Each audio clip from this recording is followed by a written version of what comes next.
Hello, this is Story Time with AV. Today we will be reading chapter 15 of Twilight by Stephenie Meyer. This is a chapter book for ages 14 and up. I am using oceanofpdf.com to download and read this book. So, let's get into it. You brought the snacks? Good. I brought the story. Grab your blanket, grab your drink, take a deep breath, and let's disappear together. Chapter 15, The Colons. The muted light of yet another cloudy day eventually woke me. I lay with my arm across my eyes, groggy and dazed. Something, a dream trying to be remembered, struggled to break through into my consciousness. I moaned and rolled on my side, hoping more sleep would come. And then the previous day flooded back into my awareness. Oh! I sat up so fast it made my head spin. Your hair looks like a haystack, but I like it. His unruffled voice came from the rocking chair in the corner. Edward, you stayed, I rejoiced, and thoughtlessly threw myself across the room and into his lap. In the instant that my thoughts caught up with my actions, I froze, shocked by my own uncontrolled enthusiasm. I stared up at him, afraid that I had crossed the wrong line, but he laughed. Of course, he answered, startled but seeming pleased by my reaction. His hands rubbed my back.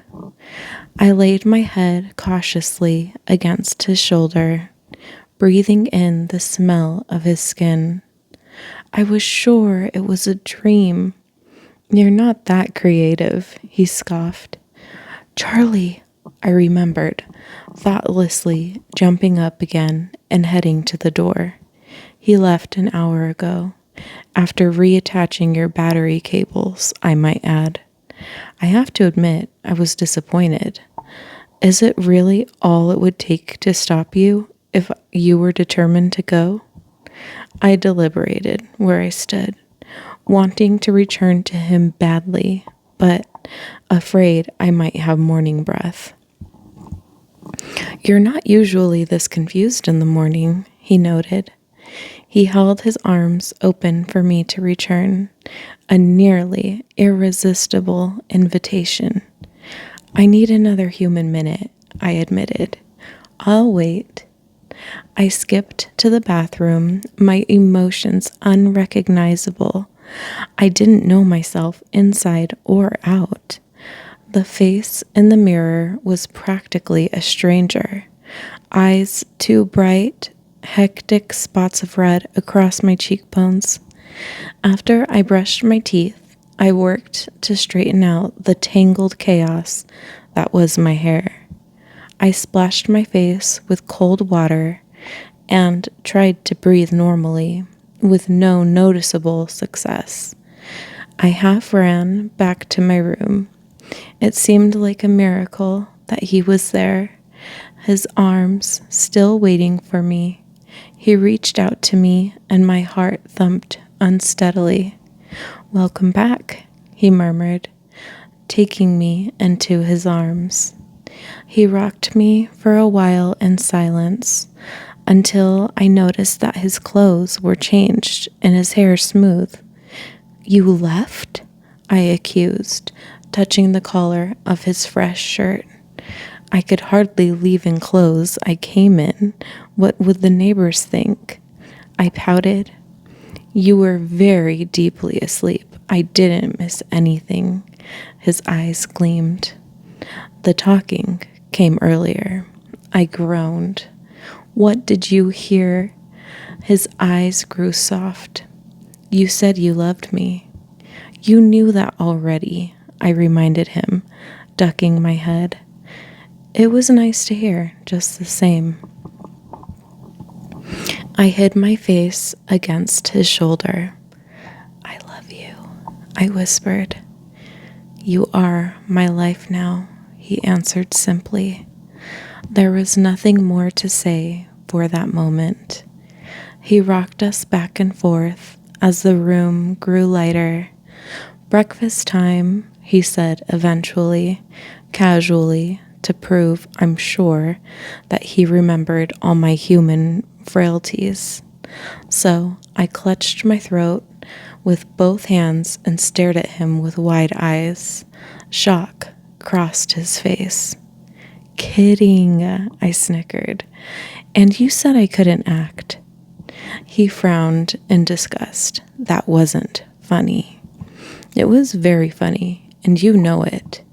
But I examined his gold eyes carefully to make sure that I was forgiven.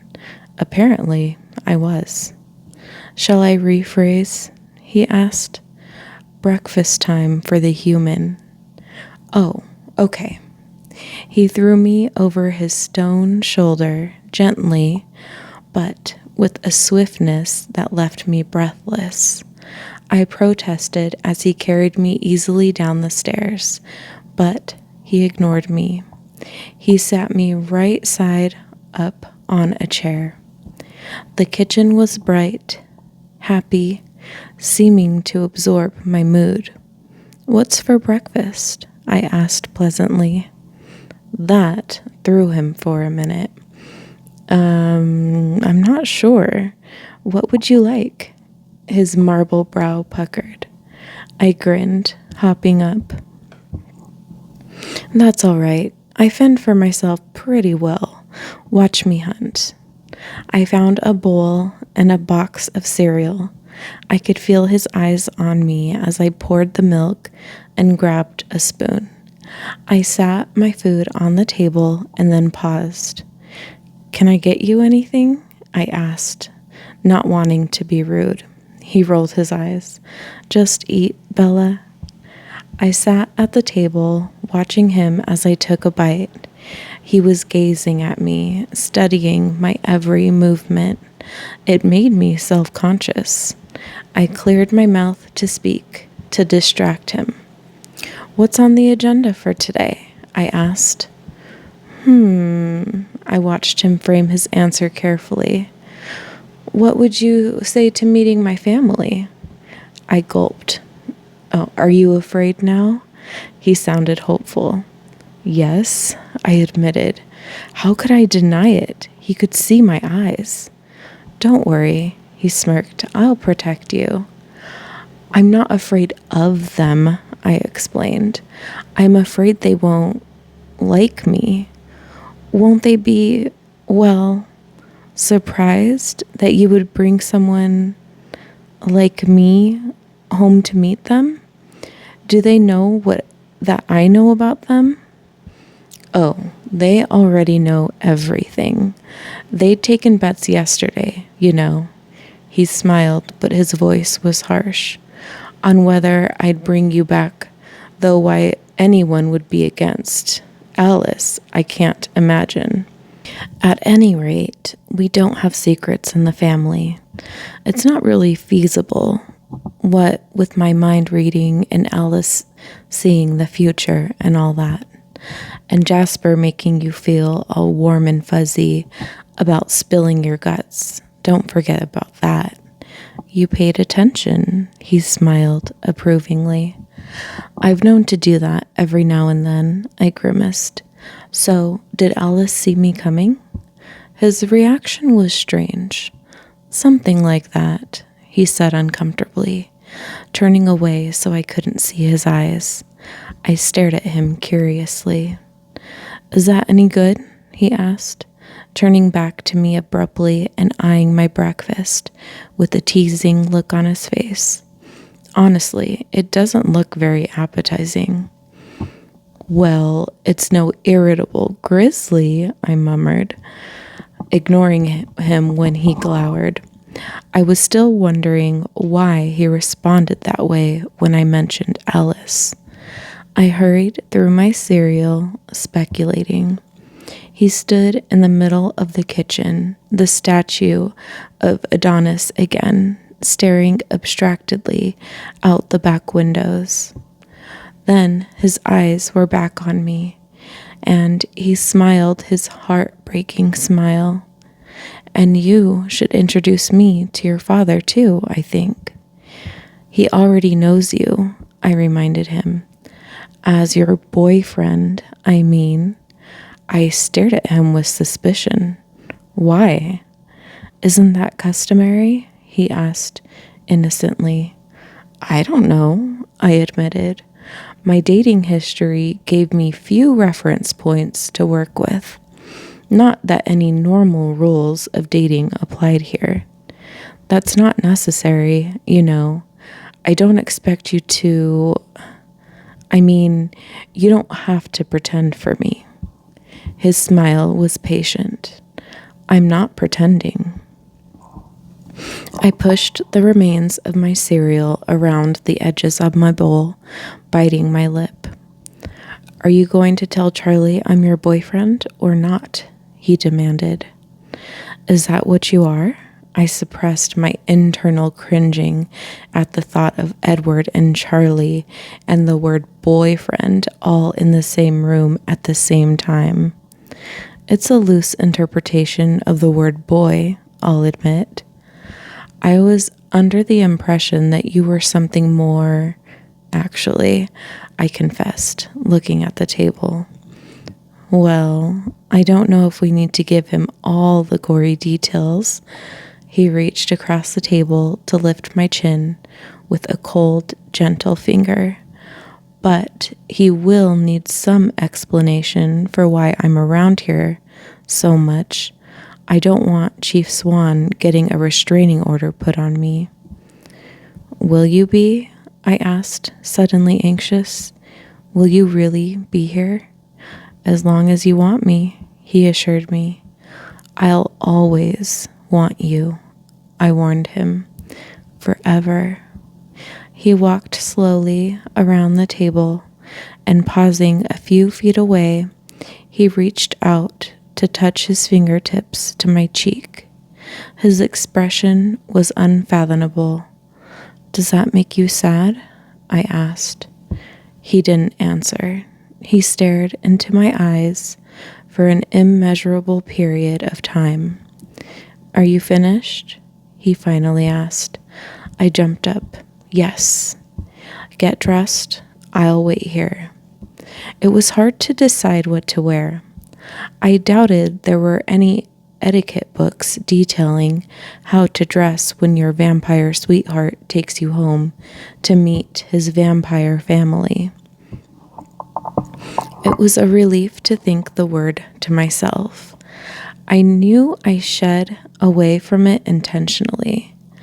I ended up in my only skirt, long, khaki-colored, still casual. I put on the dark blue blouse he'd once complimented. A quick glance in the mirror told me my hair was entirely impossible, so I pulled it back into a ponytail. Okay, I bounced down the stairs. I'm decent. He was waiting at the foot of the stairs, closer than I thought, and I bounced right into him. He studied me, holding me careful distance away for a few seconds before suddenly pulling me closer. Wrong again, he murmured in my ear. You are utterly indecent. No one should look so tempting. It's not fair. Tempting how? I asked. I can change. He sighed, shaking his head. You are so absurd. He pressed his cool lips delicately to my forehead, and the room spun. The smell of his breath made it impossible to think. "Shall I explain how you are tempting me?" he said. It was clearly a rhetorical question. His fingers traced slowly down my spine, his breath coming more quickly against my skin. My hands were limp on his chest, and I felt lightheaded again. He tilted his head slowly and touched his cool lips to mine for the second time, very carefully, parting them slightly, and then I collapsed. "Bella?" His voice was alarmed as he caught me and held me up. "You made me faint," I accused him dizzily. "What am I going to do with you?" He groaned in exasperation. "Yesterday I kiss you and you attack me. Today you pass out on me?" I laughed weakly, letting his arms support me while my head spun. "So much for being good at everything," he sighed. "That's the problem." I was still dizzy. "You are too good. Far, far too good." "Do you feel sick?" he asked. He'd seen me like this before. No, that wasn't the same kind of fainting at all. I don't know what happened. I shook my head apologetically. "I think I forgot to breathe." "I can't take you anywhere like this." "I'm fine," I insisted. "Your family is going to think I'm insane anyway. What's the difference?" He measured my expression for a moment. "I'm very partial to that color with your skin," he offered unexpectedly. I flushed with pleasure and looked away. "Look, I'm trying really hard not to think about what I'm about to do. So can we go already?" I asked. "And you're worried not because you're headed to meet a house full of vampires, but because you think those vampires won't approve of you, correct?" "That's right," I answered immediately, hiding my surprise at his casual use of the word. He shook his head. "You're incredible." I realized as he drove my truck out of the main part of town that I had no idea where he lived. We passed over a bridge at the Kalawa River, the road winding northward, the houses flashing past us, growing farther apart, getting bigger. And then we were past the other houses altogether, driving through misty forest. I was trying to decide whether to ask or be patient when he turned abruptly onto an unpaved road. It was unmarked, barely visible among the ferns. The forest encroached on both sides, leaving the road ahead only open for a few meters as it twisted, serpent-like, around the ancient trees. And then, after a few miles, there was thinning of the woods, and we were suddenly in a small meadow. Or was it actually a lawn? The gloom of the forest didn't relent, though, for there were 6 primordial cedars that shaded an entire acre with their vast sweep of branches. The trees held their protecting shadow right up to the walls of the house that rose among them, making obsolete the deep porch that wrapped around the first story. I don't know what I had expected, but it definitely wasn't this. The house was timeless, graceful, and probably 100 years old. It was painted a soft, faded white, 3 stories tall, rectangular, and well proportioned. The windows and doors were either part of the original structure or a perfect restoration. My truck was the only car in sight. I could hear the river close by, hidden in the obscurity of the forest. Wow, you like it? He smiled. It has a certain charm. He pulled the end of my ponytail and chuckled. Ready? He asked, opening my door. Not even a little bit. Let's go. I tried to laugh, but it seemed to get stuck in my throat. I smoothed my hair nervously. You look lovely. He took my hand easily, without thinking about it. We walked through the deep shade up to the porch. I knew he could feel my tension. His thumb rubbed soothing circles into the back of my hand. He opened the door for me. The inside was even more surprising, less predictable than the exterior. It was very bright, very open, and very large. This must have originally been several rooms, but the walls had been removed from most of the first floor to create one wide space.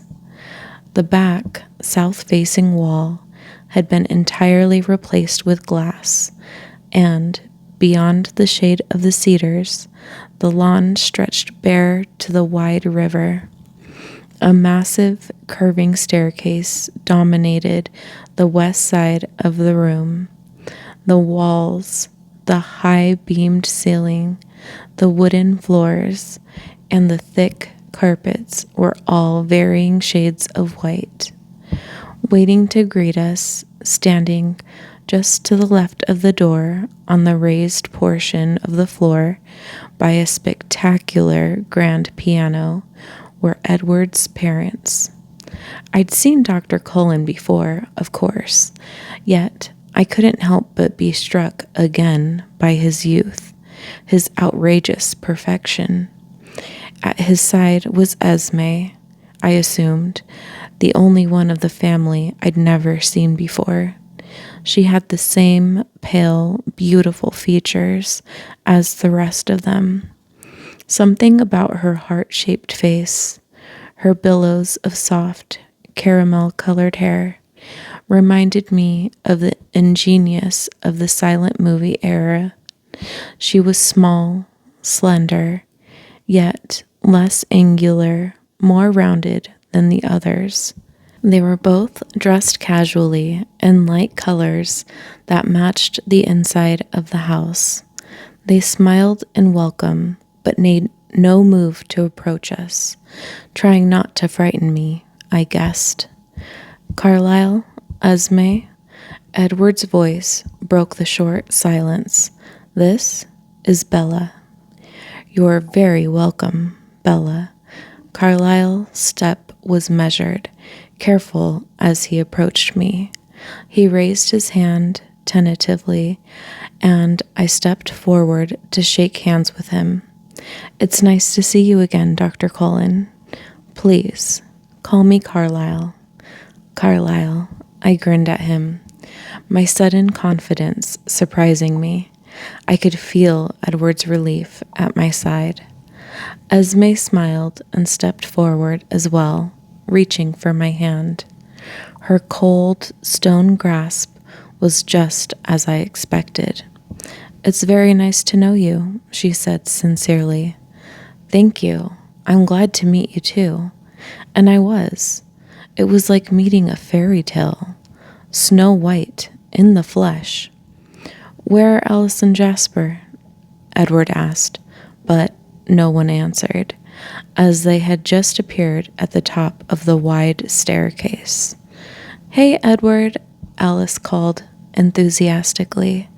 She ran down the stairs, a streak of black hair and white skin coming to a sudden and graceful stop in front of me. Carlisle and Esme shot warning glances at her, but I liked it. It was natural, for her anyway. Hi, Bella, Alice said, and she bounced forward to kiss my cheek. If Carlisle and Esme had looked cautious before, they now looked staggered. There was shock in my eyes, too, but I was also very pleased that she seemed to approve of me so entirely. I was startled to feel Edward stiffen at my side. I glanced at his face, but his expression was unreadable. "You do smell nice. I never noticed before," she commented, to my extreme embarrassment.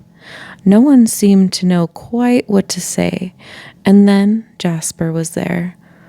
Tall. A feeling of ease spread through me, and I was suddenly comfortable, despite where I was. Edward stared at Jasper, raising one eyebrow, and I remembered what Jasper could do. "Hello, Bella," Jasper said. He kept his distance, not offering to shake my hand, but it was impossible to feel awkward near him. "Hello, Jasper." I smiled at him shyly, and then at the others. "It's nice to meet you all. You have a very beautiful home," I added conventionally. "Thank you," Esme said. "We're so glad that you came." She spoke with feeling, and I realized that she thought I was brave. I also realized that Rosalie and Emmett were nowhere to be seen, and I remembered Edward's too innocent denial when I'd asked him if the others didn't like me. Carlisle's expression distracted me from the train of thought. He was gazing meaningfully at Edward with an intense expression. Out of the corner of my eye, I saw Edward nod once. I looked away, trying to be polite. My eyes wandered again to see the beautiful instrument on the platform by the door. I suddenly remembered my childhood fantasy that, should I ever win the lottery, I would buy a grand piano for my mother. She wasn't really good. She only played for herself on her second-hand upright, but I loved to watch her play. She was happy, absorbed. She seemed like a new, mysterious being to me then. Someone outside of the mom persona I took for granted. She'd put me through lessons, of course, but like most kids, I whined until she'd let me quit. Esme noticed my preoccupation. "Do you play?" she asked, inclining her head toward the piano. I shook my head. "Not at all, but it's so beautiful. Is it yours?" "No," she laughed. "Edward didn't tell you he was musical?" "No." I glared at his suddenly innocent expression with narrowed eyes. "I should have known, I guess." Esme raised her delicate eyebrows in confusion. "Edward can do everything, right?" I explained. Jasper snickered and Esme gave Edward a reproving look. "I hope you haven't been showing off. It's rude," she scolded. "Just a bit," he laughed freely. Her face softened at the sound, and they shared a brief look that I didn't understand, though Esme's face seemed almost smug. "He's been too modest, actually," I corrected. "Well, play for her," Esme encouraged. "You just said showing off was rude," he objected. "There are exceptions to every rule," she replied. "I'd like to hear you play," I volunteered. "It's settled then." Esme pushed him toward the piano. He pulled me along, sitting me on the bench beside him. He gave me a long, exasperated look before he turned to the keys, and then his fingers flowed swiftly across the ivory, and the room was filled with a composition so complex, so luxuriant, it was impossible to believe only one set of hands played. I felt my chin drop, my mouth open in astonishment. I heard low chuckles behind me at my reaction. Edward looked at me casually, the music still surging around us without a break, and winked. Do you like it? You wrote this? I gasped, understanding. He nodded. It's Esme's favorite. I closed my eyes, shaking my head. What's wrong? I'm feeling extremely insignificant. The music slowed, transforming into something softer, and to my surprise, I detected the melody of his lullaby weaving through the profusion of notes.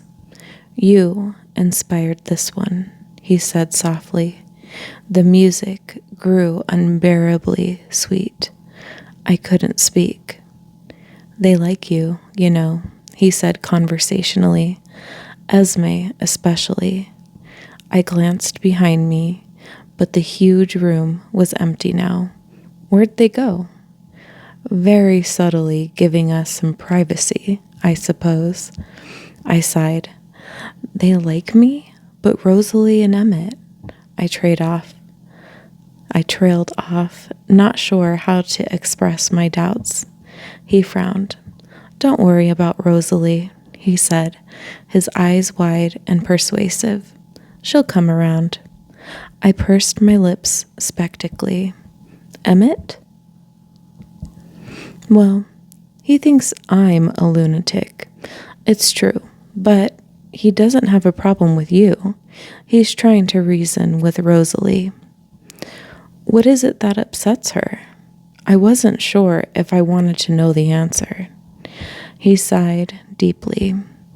Rosalie struggles the most with what we are. It's hard for her to have someone on the outside know the truth, and she's a little jealous. Rosalie is jealous of me? I asked.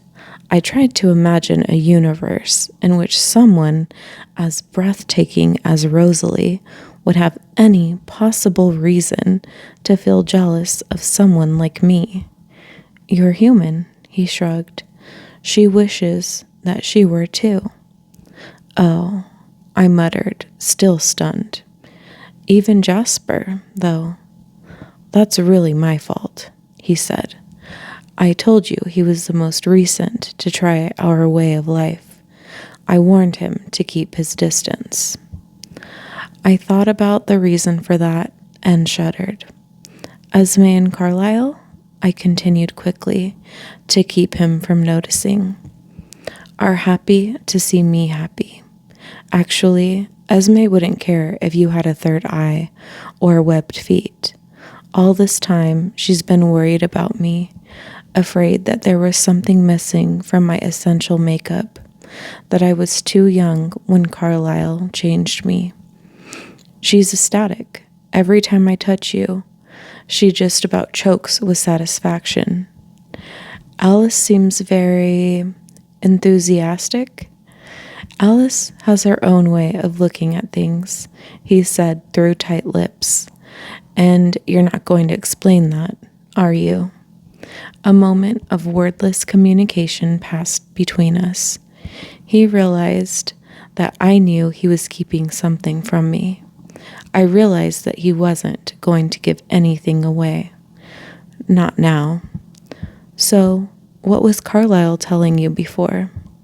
His eyebrows pulled together. You noticed that, did you? I shrugged. Of course. He looked at me thoughtfully for a few seconds before answering. He wanted to tell me some news. He didn't know if it was something I would share with you. Will you? I have to, because I'm going to be a little overbearingly protective over the next few days or weeks, and I wouldn't want you to think I'm naturally a tyrant. What's wrong? Nothing's wrong exactly. Alice just sees some visitors coming soon. They know we're here and they're curious. Visitors? Yes. Well, They aren't like us, of course, and their hunting habits. I mean, they probably won't come into town at all, but I'm certainly not going to let you out of my sight until they're gone. I shivered. Finally, a rational response, he murmured. I was beginning to think you had no sense of self-preservation at all. I let that one pass, looking away, my eyes wandering again around the spacious room. He followed my gaze. Not what you expected, is it? He asked, his voice smug. No, I admitted. No coffins, no piled skulls in the corners. I don't even think we have cobwebs. What a disappointment this must be for you, he continued slyly. I ignored his teasing. It's so light, so open. He was more serious when he answered. It's the one place we never have to hide. The song he was still playing, my song, drifted to an end, the final chords shifting. The last note hovered poignantly in the silence. Thank you, I murmured. He realized there were tears in my eyes. I dabbed at them, embarrassed. He touched the corner of my eye, trapping one I missed. He lifted his finger, examining the drop of moisture broodingly. Then, so quickly, I couldn't be positive that he really did. He put his finger to his mouth to taste it. I looked at him questioningly, and he gazed back for a long moment before he finally smiled. Do you want to see the rest of the house? No coffins? I verified. The sarcasm in my voice was not entirely masking of the slight but genuine anxiety I felt. He laughed, taking my hand, leading me away from the piano. No coffins, he promised. We walked up the massive staircase, my hand trailing along the satin smooth rail. The long hall at the top of the stairs was paneled with a honey-colored wood, the same as the floorboards. Rosalie and Emmett's room, Carlisle's office, Alice's room, he gestured as he led me past the doors. He would have continued, but I stopped dead at the end of the hall, staring at the ornament hanging on the wall above my head. Edward chuckled at my bewildered expression. You can laugh, he said. It is sort of ironic. I didn't laugh, my hand raised automatically, one finger extended as if to touch the large wooden cross, its dark patina contrasting with the lighter tone of the wall. I didn't touch it, though I was curious if the aged wood would feel as silky as it looked. It must be very old, I guessed. He shrugged. Early 1630s, more or less. I looked away from the cross to stare at him. Why do you keep these here? I wondered. Nostalgia. It belonged to Carlisle's father. He collected antiques? I suggested doubtfully. No, he carved it himself. It hung on the wall above the pulpit in the vicarage where he preached. I wasn't sure if my face betrayed my shock, but I returned to gazing at the simple, ancient cross, just in case. I quickly did the mental math. The cross was over 370 years old. The silence stretched on as I struggled to wrap my mind around the concept of so many years. Are you all right? He sounded worried. How old is Carlisle? I asked quietly, ignoring his question, still staring up. He just celebrated his 362nd birthday, Edward said. I looked back at him, a million questions in my eyes. He watched me carefully as he spoke. Carlyle was born in London in the 1640s, he believes. Time wasn't marked as accurately then, for the common people anyway. It was just before Cromwell's rule, though. I kept my face composed, aware of his scrutiny as I listened. It was easier if I didn't try to believe. He was the only son of an Anglican pastor. His mother died giving birth to him. His father was an intolerant man. As the Protestants came into power, he was enthusiastic in his persecution of Roman Catholics and other religions. He also believed very strongly in the reality of evil. He led hunts for witches, werewolves, and vampires. I grew very still at the word. I'm sure he noticed, but he went on without pausing. They burned a lot of innocent people. Of course, the real creatures that he sought were not so easy to catch. When the pastor grew old, he placed his obedient son in charge of the raids. At first, Carlyle was a disappointment.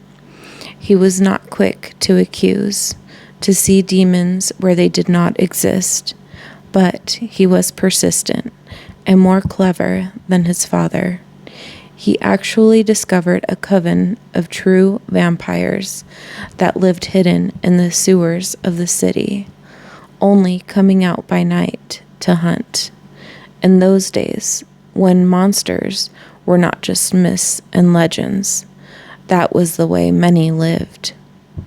The people gathered their pitchforks and torches, of course. His brief laugh was dark now, and waited where Carlyle had seen the monsters exit into the street. Eventually, one merged. His voice was quiet. I strained to catch the words. He must have been ancient and weak with hunger.